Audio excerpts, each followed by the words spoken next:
ইয়ারজিউন, তারা বধির বোবা অন্ধ, তাই তারা হেদায়েতের পথে ফেরত আসবে না। Deaf dumb and blind, so they will not return to the right পথ। সূরা বাকারা সূরা নম্বর 2 আয়াত নম্বর 18। তো আমরা দেখছি, জানছি, বুঝছি এবং আমরা এই কালেমাকে আমাদের হৃদয়ের মধ্যে ধারণ করেছি। আমরা চারজনই এই কালেমাকে নিয়ে আমরা আমাদের সচ্ছলতাকে ত্যাগ করে লা ইলাহা ইল্লাল্লাহ মুহাম্মাদুর রাসূলুল্লাহর মধ্যে আমরা উঠতে পেরেছি।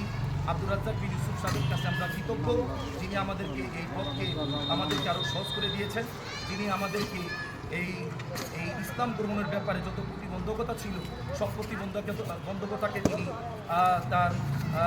তার ইসলামী উদারতা দিয়ে, আমাদের সেই বদন্যতা দিয়ে আমাদেরকে সে পথগুলিকে সহজ করে দিয়েছেন।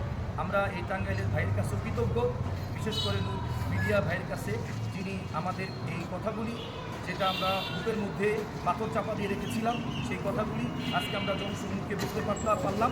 এবং এই কল্যাণ কেন্দ্রীয় আলে হাদিস জামি মসজিদের যে ভাইয়েরা আছে, তারা যে আমাদেরকে এই কথাগুলি বলার করে দিল, আল্লাহ যেন তাদের কথাগুলিকে যেন তাদের কথাগুলি, তাদের অত্যারগুলিকে যেন আল্লাহ পূরণ করার জন্য ভর করে দেয়।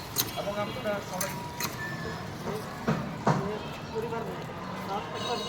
দেখালাম, তখন তারা চারজনই তারা বলল যে যেহেতু আমাদের ধর্মগ্রন্থের মধ্যে শুধু এটা না, আপনার পুরাণের মধ্যে ঋগ্বেদ বই 8 অধ্যায় 1 ভলিউম 1-এ যখন আমি আমার মাকে দেখালাম যে মা দেখো এখানে লেখা, মা চুদান্নদবী সাংসদ ও বন্ধু স্রষ্টার সাথে কাউকে ডাকিও না।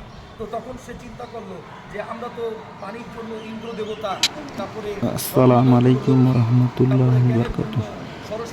দেশ এবং প্রবাস থেকে যে যেখান থেকে ভিডিওটি দেখবেন অবশ্যই চ্যানেলটি সাবস্ক্রাইব করে দেবেন এবং নিত্য নতুন ভিডিও অবশ্যই আমাদের সাথে যুক্ত থাকুন এবং বেল বাটন অন করে আমাদের সাথে অবশ্যই যুক্ত থাকুন, বেল অন করে দিন এবং কাজগুলো যদি ভালো লাগে অবশ্যই লাইক করবেন, শেয়ার করে দেবেন এবং কাজ করতে চাইলে যোগাযোগ করেন স্ক্রিনে ইমো এবং হোয়াটসঅ্যাপ নাম্বার দেওয়া থাকবে। কাজ সারা বাংলাদেশ এই কাজটা করেছি ব্রাহ্মণবাড়িয়া, বিবাড়িয়া, শুধু আমতলী বাজার।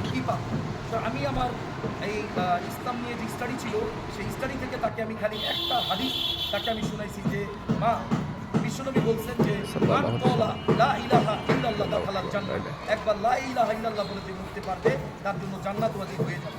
সাথে সাথে সে বলছে যে বাবা, আমার আর কোনো আপত্তি নাই, আমরা সবাই যারা তোমার ভাই বোনেরা করতে চায় আমরা সবাই মিলে করবো, তোমার বাবা না করলে না করুক। আমরা যারা বুঝছি, অন্তত আমরা তো মৃত্যুর সময় আমরা এই কালেমা নিয়ে এবং আমরা শ্মশানের আগুন থেকে বেঁচে আমরা তো অন্তত জান্নাতের পথে আমরা হাঁটতে পারবো। তো আমি আপনাদের কাছে এই চারজনের জন্য আমি দোয়া চাই, আল্লাহ যেন এই চারজনকে যেন একসাথে জান্নাতে উঠায়। যেহেতু আমার চারজনের সদস্যদের, আমার মার নাম ছিল রানী সাহা, তার নাম রাখা হয়েছে মোহাম্মদ আমেনা বেগম। আমার ছোটো ভাইয়ের নাম ছিল অনিল সাহা, তার নাম রাখা হয়েছে মোহাম্মদ আবদুল্লাহ। আমার বোনের নাম ছিল নিমাইকান্তি সাহা, তার নাম রাখা হয়েছে আপনার মোসাম্মদ পারুল বেগম। এবং আমার নাম ছিল পার্থপ্রতিম সাহা।